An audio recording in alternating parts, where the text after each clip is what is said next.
Assalamualaikum warahmatullahi wabarakatuh. Waalaikumsalam. Jami masyayikhina muallimina. Al-Fatihah.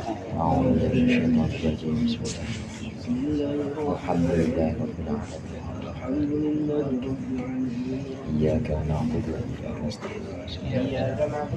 Alladzina an'amta 'alaihim ghairil maghdubi 'alaihim waladdallin. Alhamdulillahil awwalil akhir al-batinil zahir wassalatu wassalamu ala sayyidina Muhammadinit tahiril fakhir wa ala alihi wa ashabihi dzawil ula wal mafakhir. Amma ba'du, fa inna ahsanal hadithi kitabullah wa khairul hadi hadi Muhammadin sallallahu alaihi wasallam wa syarrul umuri muhdatsatuha wa kullu muhdatsatin bid'ah wa kullu bid'atin dhalalah.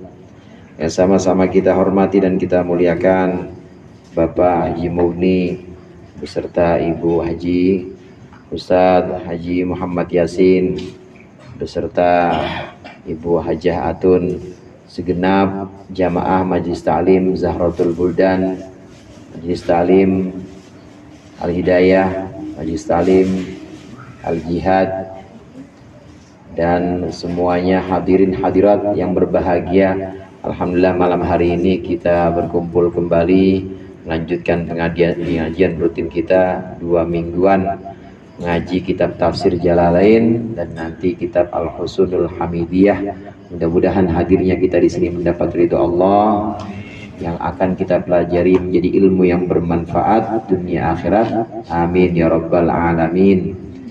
Kitab tafsir Jalalain sudah sampai pada ayat ke-33 surah Al-An'am.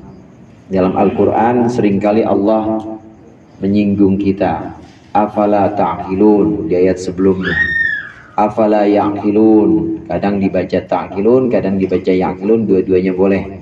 Afala ta'qilun, enggak pada pakai akal apa? Itu maksudnya.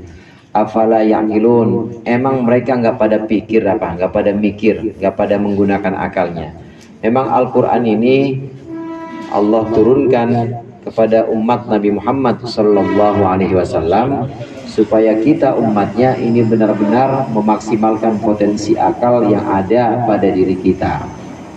Kalau potensi akal ini sudah dimaksimalkan, sudah benar-benar optimal, maka insya Allah akan ketemu tanda-tanda kekuasaan Allah. Umat-umat terdahulu mungkin Allah berikan mukjizat-mukjizat yang ada pada nabi-nabinya supaya mereka kagum dan beriman. Tapi kenyataannya yang iman, yang bangor tetap. Umatnya Nabi Soleh waktu dijanjikan atau minta supaya keluar onta biasanya kan keluar dari ibunya onta ya. Ini keluar dari batu saudara. Tetap aja yang iman ya iman, yang kufur ya tetap kufur. Karenanya mujizat terbesar Nabi Muhammad bukan mujizat yang sifatnya khariqul adah, kejadian-kejadian luar biasa, bukan itu, tapi justru Al-Qur'an. Karena Al-Qur'an di sini mengajak kita untuk bertafakur, mengajak kita untuk menggunakan akal. Maka banyak sekali ungkapan-ungkapan, ajakan-ajakan dalam Al-Qur'an sifatnya sindiran tapi sebenarnya ngajak kita supaya kita itu mikir. Kan kita udah lama nggak mikir ya? Mikir, makan, nerima gaji sebulan 10 juta. Cukup apa cukup tuh? 10 juta, nanti makan lagi, dikit-dikit cari restoran, kalau nggak restoran GoFood, apa Shopee Food namanya ya.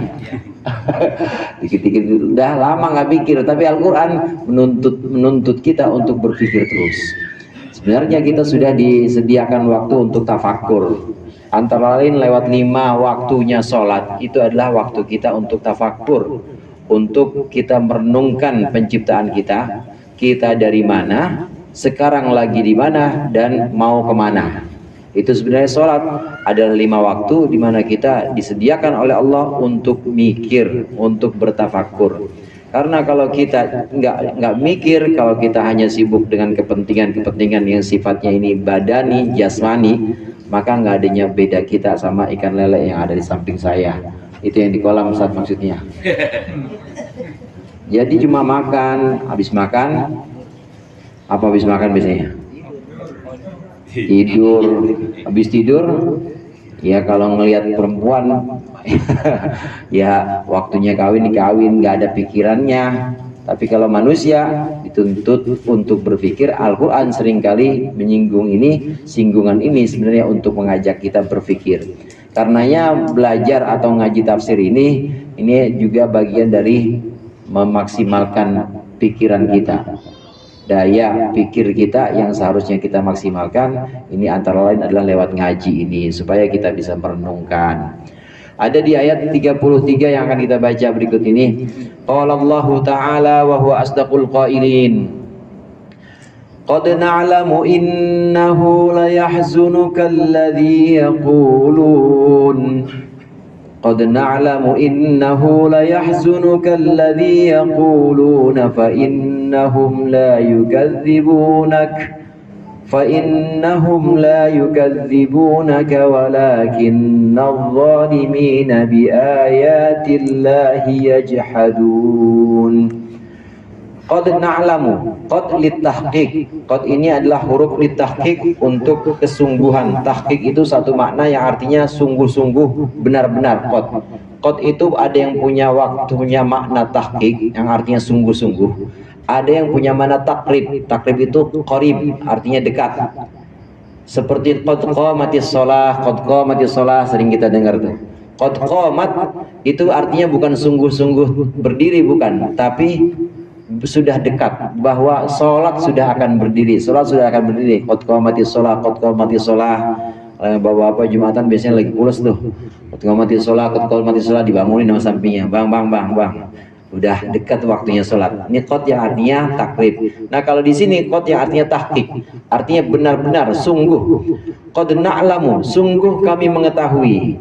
Karena ada juga qad yang artinya bukan tahqiq tapi untuk taklil, artinya kadang-kadang ya. Qad adhabu ana wa usrati ilal qaryah, misalnya kadang-kadang saya dan keluarga saya pergi ke kampung. Nah ini yang artinya qad yang artinya taklil. Kali ini qad yang artinya tahqiq, artinya sungguh-sungguh. Qad na'lamu, sungguh kami mengetahui, innahu, bahwa sesungguhnya, ayyasha'na, bahwa sesungguhnya perkaranya, la yahzunukal ladzi yaqulun, sungguh benar-benar membuat engkau sedih apa yang mereka katakan laka kepada Muhammad, minat takdibi, yaitu dari kedustaan atau dari pendustaan. Fa innahum, maka sesungguhnya mereka orang-orang musyrik itu, la yukadzibunaka, mereka tidak mendustakan engkau wahai Muhammad, fisirri, dalam rahasia atau di belakangmu,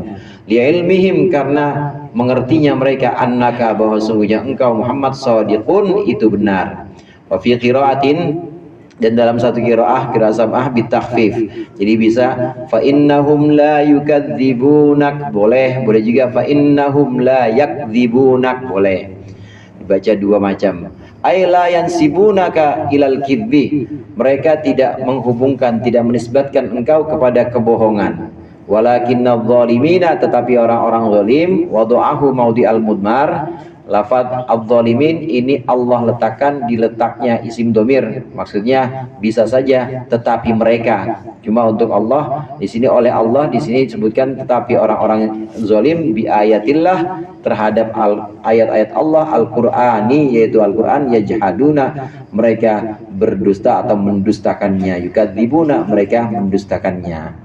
Ayat ke-33 surat Al-An'am ini kalau kita renungkan maknanya, Allah berfirman, sungguh, kata Allah, sungguh kami mengetahui bahwa ucapan mereka, sesuatu yang sudah mereka ucapkan itu sungguh menyakiti engkau Muhammad, sungguh membuat engkau sedih. Tenang Muhammad, mereka sebenarnya tidak mendustakan kamu di dalam kesendirian, mereka tidak mendustakan kamu di belakang, mereka tidak mendustakan kamu dalam hati yang paling dalam, tidak. Dalam hati yang paling dalam mereka tidak mendustakan kamu, tetapi mereka ini orang-orang yang ngeyel. Yajhadun itu artinya ngeyel, tentang ngeyel. Tetapi mereka ini adalah orang-orang yang ngeyel, menentang dan ngeyel. Sebenarnya kalau kita ucapkan mereka aja cukup. Cuma oleh Allah di sini disebutkan walakinnaz zalimin. Disebutkan bentuknya bentuk zahir. Kayak orang, saudara, kalau disebutkan tidak dengan kata ganti, itu sebenarnya sudah merupakan tamparan. Sudah merupakan tamparan. Contoh begini, kalau saya sebutkan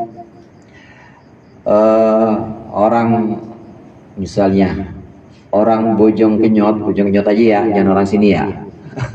Orang bojong kenyot kagak ada yang open sama bini. Dah, mereka mah siadakan semua, misal begitu. Contoh doang. Itu kan pakai mereka. Tapi ini nggak pakai mereka. Disebutkan orang sono, misalnya orang sono itu mah nggak ada yang open sama bini. Yang namanya orang zolim ya memang sedangkan disebutin begitu, disebutin zolim. Jadi ini artinya mereka ya zolim juga, mereka zolim juga, ya mereka sedangkan juga. Ini udah parah, udah tamparan nih rupanya. Sebenarnya kalau diucapkan mereka lagi ini udah cukup. Kalau disebutkan mereka lagi, sungguh kami mengetahui apa yang mereka ucapkan membuat engkau sedih Muhammad. Sungguhnya mereka tidak mendustakanmu, tetapi mereka menentang ayat Allah. Cukup sebenarnya begitu. Tapi oleh Allah tidak disebutkan mereka. Sungguhnya mereka tidak mendustakanmu, tapi orang-orang zalim itu maksudnya mereka. Jadi udah sekaligus oleh Allah dicap sebagai orang-orang zalim. Yang seperti ini dalam Al-Quran sering disebutkan, yang harusnya bisa pakai isim dhamir, tapi oleh Allah ini disebutkan dengan isim zahir, sekaligus memberikan penguatan bahwa mereka yang dimaksud itu udah dicap oleh Allah orang-orang yang zalim. Sungguh kami telah mengetahui apa yang mereka ucapkan membuat engkau sedih wahai Muhammad. Membuat engkau sedih. Kedustaan mereka ini membuat engkau sedih wahai Muhammad. Kami tahu semuanya itu. Tapi tenang saja Muhammad, Nabi Muhammad dihibur oleh Allah. Nanti di ayat setelah ini dihibur. Kami tahu bahwa engkau bersedih. Yang membuat engkau bersedih bukan hanya ucapan mereka sebenarnya, tapi yang membuat engkau sedih adalah kedustaan mereka. Mereka menganggapmu bohong. Kita kalau udah benar-benar Pak, Bu, ada ibu-ibu apa ya? Kita kalau udah benar-benar kerja, udah benar-benar jujur, kemudian dituduh jadi orang bohong, kira-kira sedih nggak tuh? Sedih nggak tuh kira-kira Pak? Sedih. Nabi Muhammad ini udah benar-benar menyampaikan risalah, menyampaikan satu pesan dari Allah bahwa tidak ada Tuhan selain Allah, bahwa nanti ada kehidupan akhirat, nanti kita semua akan dimintai pertanggungjawaban atas amal-amal kita di dunia. Ini Rasulullah melihat langsung contoh-contohnya. Ada orang di neraka disiksa gara-gara lidahnya digunting terus, gara-gara dia sering ngomongin orang. Ini semua Nabi Muhammad melihat dengan mata kepala langsung ketika Isra Mi'raj. Sedih kalau melihat orang yang kemudian tidak mau iman, orang yang kemudian masih terjerumus dalam kemaksiatan. Nabi Muhammad itu bawaannya sedih, dan benar-benar disampaikan apa yang sudah Nabi Muhammad saksikan. Ini disampaikan, kebenaran ini sudah disampaikan, tapi dianggap bohong. Nah kita aja sedih, bukan urusan akhirat, padahal cuma urusan jadi bendahara talim. Ini laporan masuk sekian, udah bener-bener nggak ada yang kita ambil dikit, malah kadang-kadang nombokin. Dibilang bohong, kira-kira sedih nggak tuh Ustaz? Sedih, bohong, dibilang bohong. Ini apaan nih? Duit segini-gini aja talim misalnya. Padahal kita udah bener-bener kita perhatiin, kadang-kadang kita nggak bisa tidur. Ya orang kebanyakan tidur siangnya, jadi nggak bisa tidur. Bener-bener kita atur benar-benar pengeluarannya, tapi dianggap bohong. Tentu sedih sekali. Nabi Muhammad juga begitu. Yang membuat Nabi Muhammad sedih sebenarnya bukan ucapan mereka yang kasar, bukan hanya itu, tapi sedih kenapa mereka nggak percaya kepada Nabi Muhammad. Nah, oleh Allah di sini ditegaskan orang-orang zalim tadi harusnya mereka bisa aja, mereka ini yang mendustakanmu, tapi oleh Allah nggak disebutkan mereka. Orang-orang zalim bukan mendustakan engkau Muhammad, tapi mereka mendustakan ayat-ayat Allah. Hadirin jamaah rahimakumullah, juhud yajhadu, jahada yajhudu, jahada yajhadu juhudan, itu artinya nentang Allah tapi ngeyel.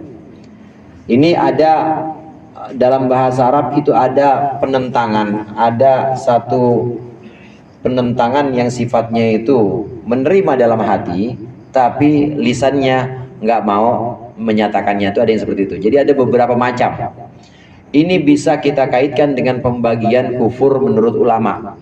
Kufur itu kan arti aslinya nggak percaya, atau arti aslinya sebenarnya menutupi, menutupi. Maksudnya menutup hati dari kebenaran, itu namanya kufur. Orangnya disebut dengan kafir. Kalau sifatnya kufur.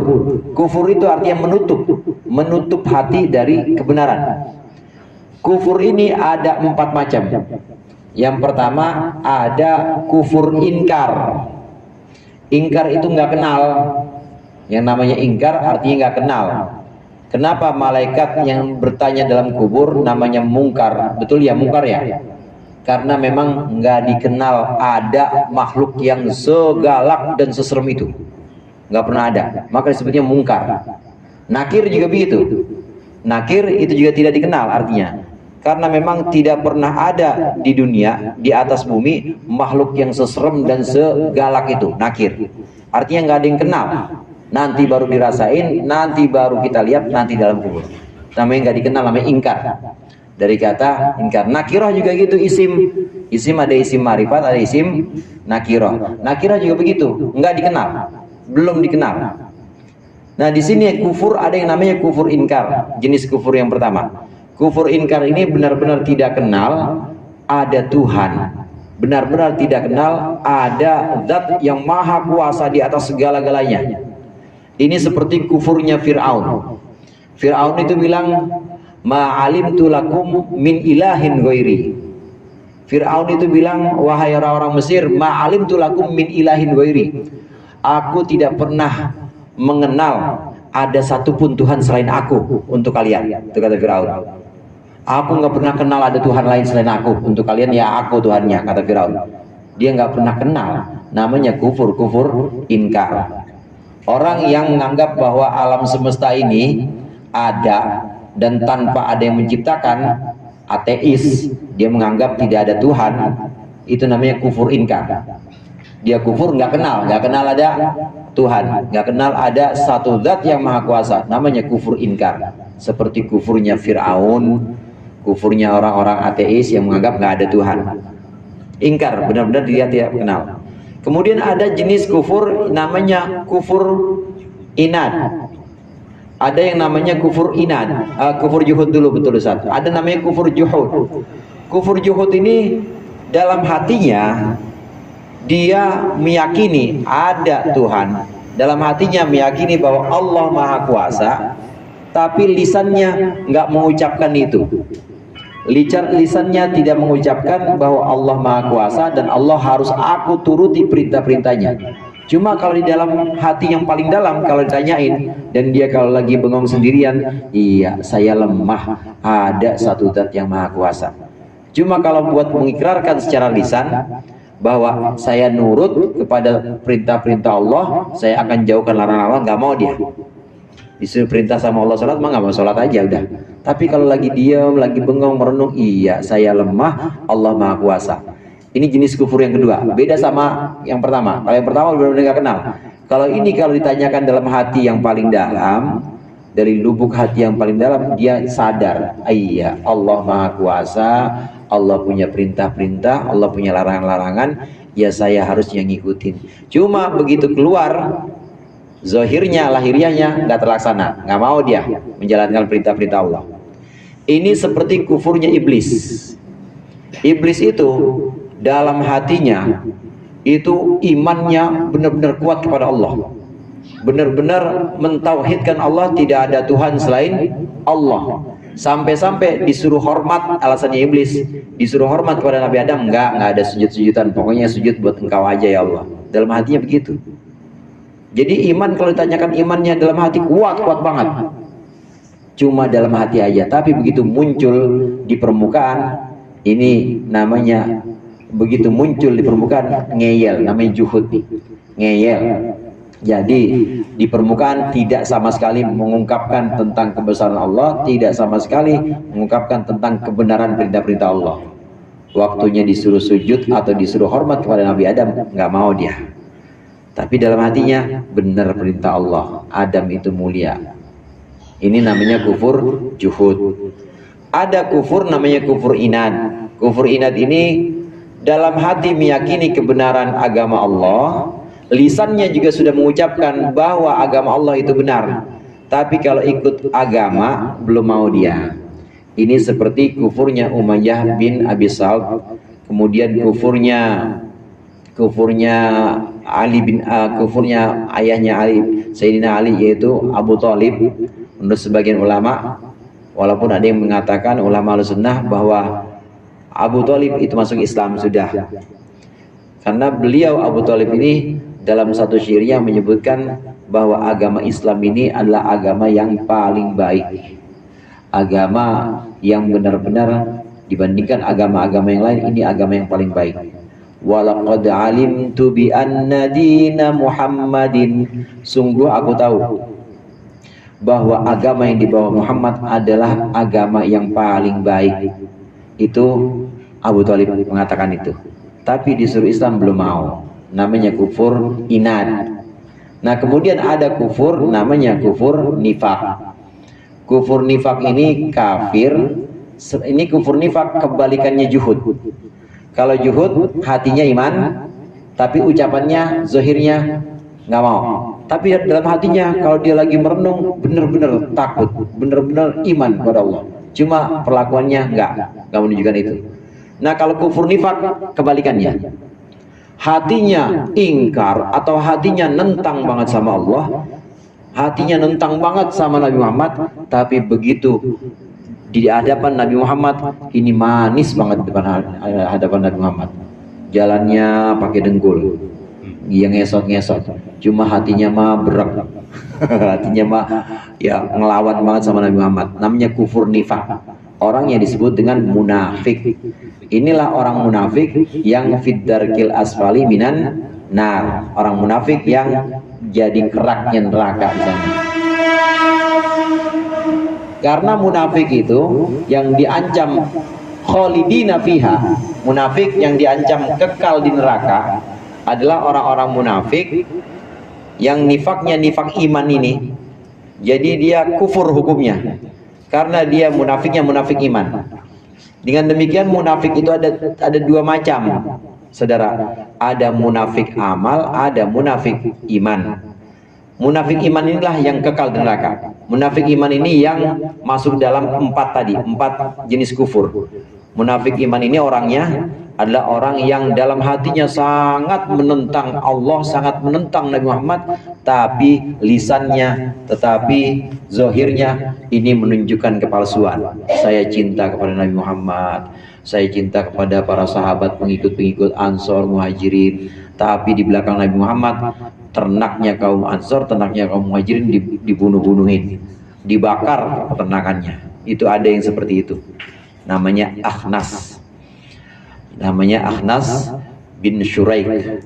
Orang munafik. Inilah orang munafik yang disebut dengan munafik iman. Ini yang diancam kekal di neraka. Nah, kalau munafik yang kita kenal dengan ayatul munafik, apa terusannya tuh? Adhkar? Ayatul munafik. Salatun, tanda orang munafik berapa? 3. Ketika berkata dusta tuh bahasa sininya bohong bapak aja lu. Tuh namanya ya bohong. Ketika berkata dusta, ketika berjanji ingkar atau tidak menepatinya, ketika diberikan amanah khianat. Ini munafiknya munafik amal, bukan munafik iman. Orang bohong ya dibilang ini buah cakep-cakep semua ini bang, cobain dah, yang dicobain cakep. Ya begitu dibawa ke rumah pada busuk, dalamnya pada busuk, emang cuma dibilang yang cakep-cakep aja. Ini namanya munafik amal, bohong. Munafik amal yang seperti ini bukan munafik iman yang tadi diancam neraka, bukan. Jadi hanya munafik amal saja. Yang parah kalau sudah munafik iman. Ada Pak RW nggak ada ya? Ada mantan RW sini yang diangkat lurah nggak pernah mau. Janji, ada pejabat janji kalau saya terpilih maka akan saya berikan kawin gratis misalnya, tapi nggak terlaksana. Itu kan dia kepercayaan yang sudah diberikan itu dia hianati, padahal dia bisa, cuma nggak mau dilaksanakan, maka namanya khianat. Ini bukan munafik iman, tapi munafik amal. Munafik amal. Ada orang ketika dia janji nggak pernah ditepati juga, ini juga munafik amal. Nah, munafik amal ini sering terjadi kepada jamaah majelis-majelis taklim, gitu maksudnya, termasuk kepada ustadz-ustadz nggak terkecuali. Tapi munafiknya munafik amal. Munafik amal apakah buruk? Buruk juga, sama. Cuma bukan munafik yang dimaksud munafik yang kekal di neraka, bukan. Ya, asal dia habis melakukan maksiat atau melakukan kebohongan-kebohongan, dia taubat atau ditambal dengan kebaikan. Habis bohong sama bini kasih belanja lebih misalnya, habis bohong sama jamaah nanti dikasih gratisan umroh, ada yang begitu, dikasih gratisan itu buat tambal kebohongannya, insya Allah itu bisa tertambal. Tapi jangan diterus-terusin. Tetap yang namanya munafik amal kalau diterus-terusin bahaya juga, bahaya. Yang bahaya atau yang masuk dalam orang-orang kafir, golongan orang kafir adalah yang munafik iman. Nah, di sini ada yajhadun. Yajhadun ini pengertiannya sama dengan kafir juhud. Kafir juhud itu seperti kufurnya, kufur juhud seperti kufurnya iblis. Dalam hati yang paling dalam dia meyakini, dia mengimani kebenaran agama Allah, tapi lisannya tetap mengolok-olok agama Allah. Iblis kan begitu. Dalam hatinya meyakini bahwa Allah punya perintah hormat kepada Nabi Adam, karena memang dalam hatinya betul bahwa Adam itu adalah makhluk yang Allah ciptakan untuk menjadi khalifah atau untuk menjadi pemimpin di dunia. Meyakini dalam hatinya. Tapi kalau suruh hormat sama Nabi Adam, ogah. Enggak ya Allah, kalau hormat orang baru kemarin dia mah, saya kan senior. Masa senior suruh hormatin junior? Dari mana urusannya, dari mana ketemu berapa perkara itu, begitu nggak mau saya mah. Tapi dalam hatinya tetap meyakini bahwa perintah Allah benar. Kaitannya dengan ayat ini, Allah menyebutkan, wahai Muhammad, mereka itu tidak mendustakan engkau fisirri.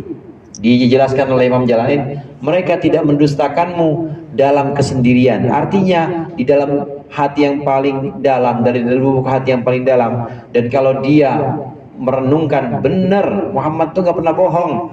Kalau ditanyakan Muhammad pernah bohong, enggak. Muhammad mah orang baik. Selama puluhan tahun kami mengenalnya, memang nggak pernah yang namanya bohong. Perilakunya baik, akhlaknya baik. Kalau ditanyakan dalam kesendirian atau dalam perenungan, mereka itu adalah orang-orang yang percaya kepada engkau, yakin kepada kenabianmu. Tapi mereka adalah orang-orang yang ngeyel, ya jihadun itu ngeyel, nggak mau lisannya mengucapkan itu, apalagi mengikuti Nabi Muhammad, nggak mau. Ini yang disebut dengan yajhadun atau juhud ini. Mereka tidak mendustakan engkau di dalam hatinya, tidak, tapi hanya dalam bentuk zohirnya saja, hanya dalam bentuk lahiriahnya saja. Ini menantang engkau, padahal hatinya nurut banget sama engkau. Itu yang namanya juhud. Hadirin jamaah rahimakumullah, ini termasuk bagian dari hiburan atau penghibur Nabi Muhammad ayat ini. Ini untuk menghibur Nabi Muhammad bahwa sesungguhnya orang-orang itu sesungguhnya ingin mengikuti Nabi Muhammad dan percaya kebenarannya, tapi mereka ngeyel aja. Ditenangkan dengan ayat ini oleh Allah Subhanahu wa taala. Nanti di kelanjutan ayat ini juga termasuk bagian dari penenangan atau penghibur Nabi Muhammad dikala orang-orang kafir itu tidak mau iman kepada Nabi Muhammad. Walaqad kudzibat rusulun min qablika fasabaru ala ma kudzibu wa udhu hatta atahum nasruna wala mubaddila likalimatillah walaqad ja'aka min naba'il mursalin. Walaqad kudzibat rusulun min qablika, dan sungguh telah didustakan para utusan sebelum engkau Muhammad. Fihi tasliyatul lin nabi, dalam ungkapan ini ada penghibur untuk Nabi Muhammad Sallallahu Alaihi Wasallam. Dihibur Nabi Muhammad, tenang Muhammad, mereka kalau disuruh merenungkan, kalau dalam hatinya mereka nggak mendustakanmu, mereka nggak mendustakan, bibir doang ngomong gitu, tapi hatinya membenarkan engkau Muhammad. Tentang akhirat, tentang malaikat mereka membenarkan engkau, tapi lisannya memang pada lemes, pada ngeyel. Kemudian dihibur lagi di sini, sungguh Muhammad bukan hanya engkau, tapi utusan-utusan sebelum engkau itu juga didustakan oleh umatnya. Jadi ada penghibur di sini. Nabi Muhammad tidak berdiri sendiri, saudara. Nabi Muhammad juga sama seperti nabi-nabi lain, didustakan oleh umatnya. Sebagian umatnya itu pasti mendustakan nabinya. Dengan demikian bukan syarat seorang nabi itu diterima oleh umatnya, itu bukan syarat. Artinya kalau ada nabi ditolak atau nabi ditentang oleh umatnya, ya nggak gugur kenabiannya, karena memang bukan syarat wajib diterima, bukan sering atau memang seperti itu sudah sunnatullah bahwa para nabi ini pasti akan didustakan. Tenang wahai Muhammad, bahwa sesungguhnya sebelum engkau para rasul itu juga didustakan oleh kaumnya. Ada kawan seperjuangan, saudara. Kalau kita renungkan juga, ada ungkapan inna lillahi wa inna ilaihi raji'un. Itu artinya sesungguhnya kami lillahi, milik Allah, wa inna ilaihi raji'un, dan sesungguhnya kami hanya kepada Allah akan kembali. Di sini kata-katanya kami, saudara, bukan saya. Bukan inni lillahi, sesungguhnya aku milik Allah, bukan. Wa inni ilaihi raji'un, dan sesungguhnya aku akan kembali kepada Allah. Atau inni ilaihi raji', aku akan kembali kepada Allah. Kalau diungkapkan aku, sebenarnya pas-pas saja. Sungguhnya saya milik Allah dan saya akan pulang kepada Allah. Betul nggak, saudara? Betul. Tapi ungkapan yang diajarkan Al-Quran bukan inni lillahi wa inni raji', ilaihi raji', bukan. Tapi dibentuk jamak. Sesungguhnya kami milik Allah dan kami akan dikembalikan kepada Allah. Di sini kami menunjukkan kepada kita bahwa saat kita mengungkapkan istirja, ini namanya kalimat istirja. Kalau la haula wala quwata illa billah namanya hauqalah. Kalau alhamdulillah namanya apa? Ada yang istilahnya hamdalah, ada yang istilahnya tahmid. Kalau subhanallah namanya tasbih. Kalau la ilaha illallah tahlil. Kalau innalillahi wa inna ilaihi raji'un istirja. Istirja ini pakainya kami. Sesungguhnya kami milik Allah dan sesungguhnya kami hanya kepada Allah akan dikembalikan. Ini kata-kata kami. Kalau tadi saya katakan dengan kata saya milik Allah, saya akan kembali, pas saja. Cuma kenapa Allah ajarkan kami ini untuk menunjukkan bahwa sesungguhnya bukan cuma eluh, kata Allah, bukan cuma engkau yang menderita kena musibah, bukan, tapi sebutkan kami milik Allah. Artinya selain saya banyak juga orang-orang yang kena musibah, inna lillahi. Dan kami ini yang ada di sini, yang ada di Petukangan, yang ada di Kebayoran, sama kena musibah juga dan senasib seperjuangan, sama. Ini untuk menghibur kita, bahwa kita tidak sendirian, kita semua milik Allah, dan memang sudah itu.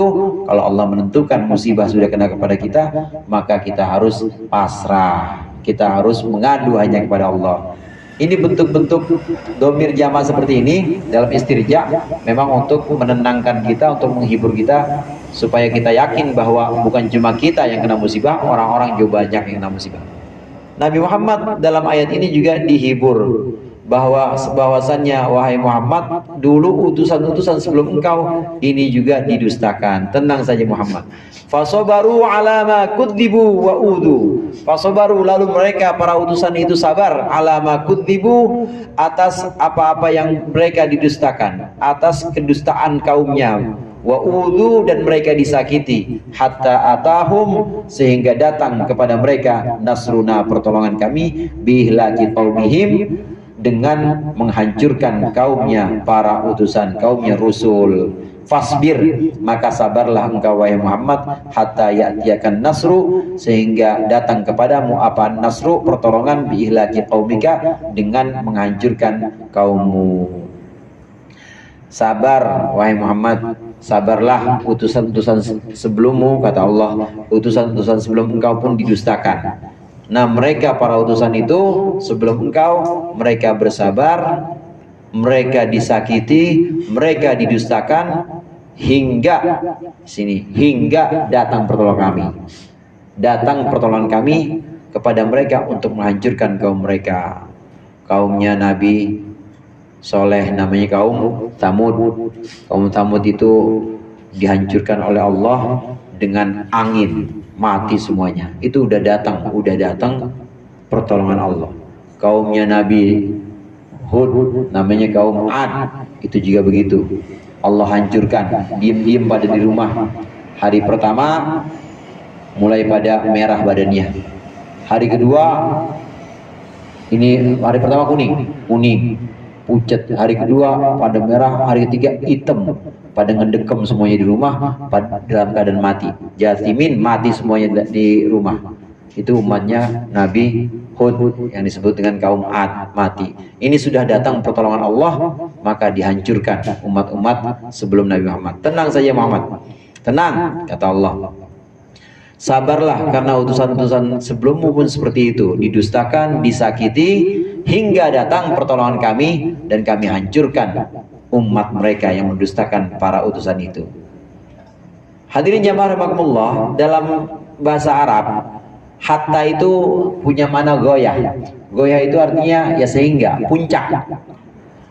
Ujungnya atau akhirnya itu namanya goyah. Goyah. Kalau dibuat contoh begini, saya makan pisang hingga kulitnya. Itu kan udah pol-polan tuh ya, udah pol laparnya itu. Saya makan pisang hingga kulitnya aja dimakan. Ini hingga ini udah ujung. Jadi ada satu batas maksimal atau batas ujung yang memang sudah tercapai. Batasnya apa tuh? Batas ujung yang contoh pisang itu, saking laparnya itu udah batas. Saking laparnya saya makan pisang hingga kulitnya. Jadi hingga ini adalah batas ujung atau batas pol-polannya, udah puncak sampai dimakan juga kulitnya. Nah, hingga ini punya mana goyah. Begitu juga para utusan, para rasul di sini.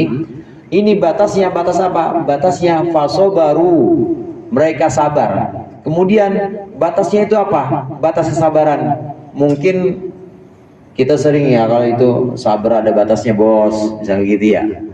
Sabar ada batasnya, Mang.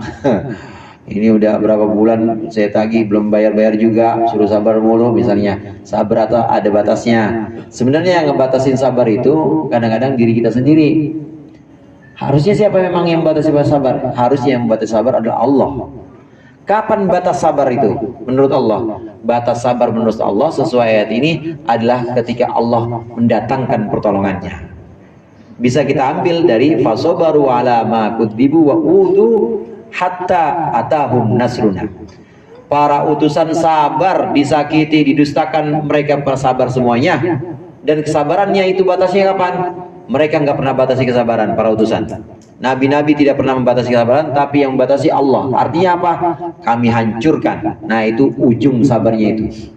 Jadi yang membatasi kesabaran itu adalah Allah.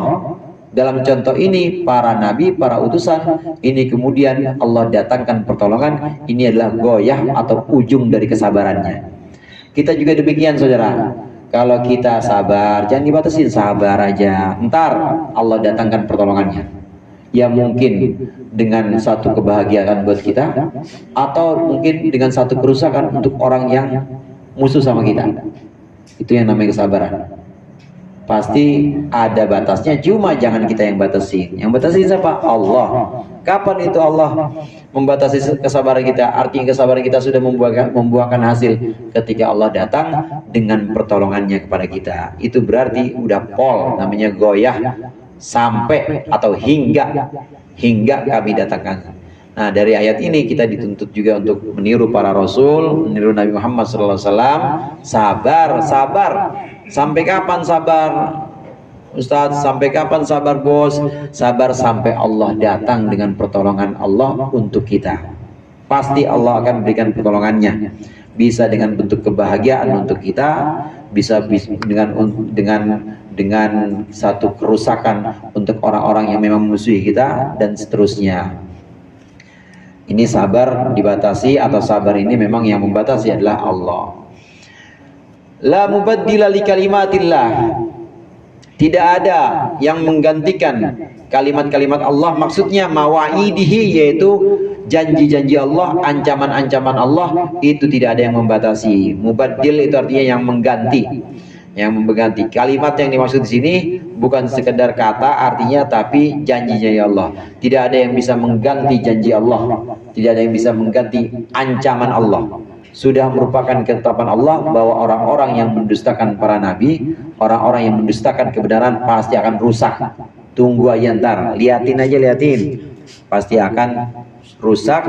Dan itu waktunya nanti ketika Allah sudah mendatangkan pertolongannya. Tidak ada yang bisa menggantikan ketetapan ini. Kalimatullah ini adalah ancaman-ancaman atau janji-janji yang Allah tetapkan. Ini tidak akan ada yang bisa menggantikannya. La mubaddila li kalimatillah, maksudnya tidak ada yang menggantikan janji-janji atau ancaman Allah, pasti terlaksana. Jangan ragu terhadap janji Allah, pasti Allah akan melaksanakannya. Bahkan di ayat lain itu Allah menyebutkan, kataballahu la aglibanna ana wa rusuli innallaha qawiyyun aziz.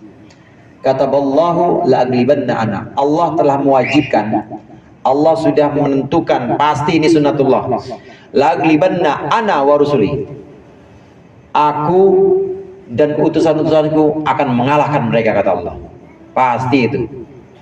Nah sekarang udah nggak ada Rasul, Ustaz, udah nggak ada Nabi, gimana? Aku dan orang-orang yang nurut pada aku akan mengalahkan mereka. Itu maksudnya orang-orang yang demen ngaji kayak kita. Amin ya Pak? Aku dan para jamaah nanti akan menang melawan mereka. Itu la'aglibanna ana wa rusuli. Itu sudah merupakan sunnatullah, ketetapan Allah, wajib, dan gak ada yang bisa menggantikan. Pasti terlaksana janji-janji Allah itu.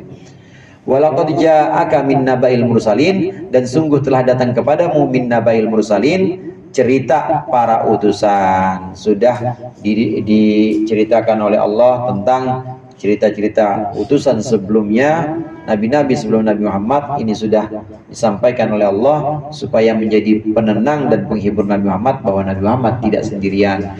Sehingga ma yaskunu bihi qalbuka, maksudnya adalah cerita apa?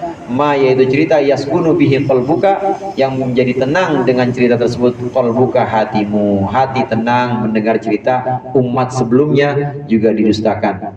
Hati tenang melihat, mendengar cerita bahwa umat sebelumnya disakiti, tapi tetap sabar hingga Allah menghancurkan musuh-musuh umat sebelumnya atau musuh-musuh para nabi sebelumnya. Ini adalah cerita-cerita terdahulu yang membuat Nabi Muhammad tenang, Nabi Muhammad terhibur dengan kisah-kisah ini. Di Al-Quran banyak, kalau ada cerita tentang umat-umat terdahulu yang Allah hancurkan, maka Nabi Muhammad ini dengan ayat ini menjadi terhibur, karena merasa tenang, nanti pasti Allah akan belain. Hadirin jamaah rahimakumullah, kata nabaun. Nabaun tadi kan saya artikan cerita ya. Nabaun ini ada juga dalam juz 30. Namanya juz amma.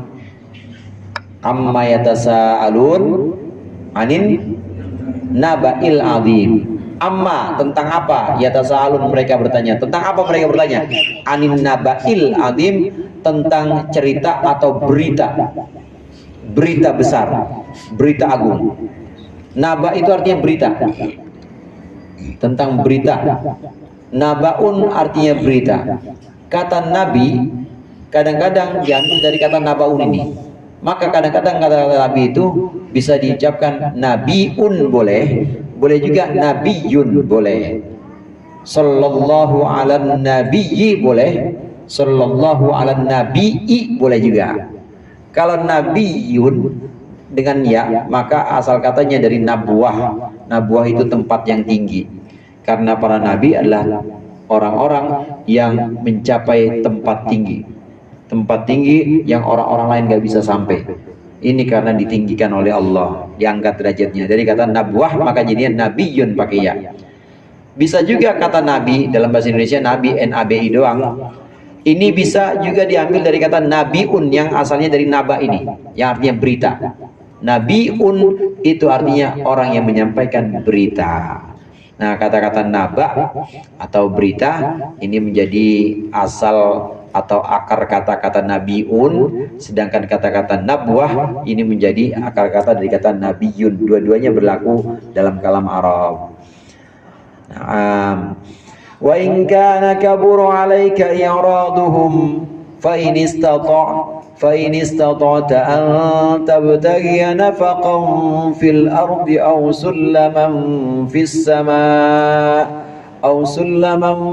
samaa'i fata'tiyahum bi ayah walau syaa Allahu lajama'ahum 'alal huda fala takunanna minal jahilin wa in kana kabura 'alaika i'raduhum wallahu a'lam bissawab.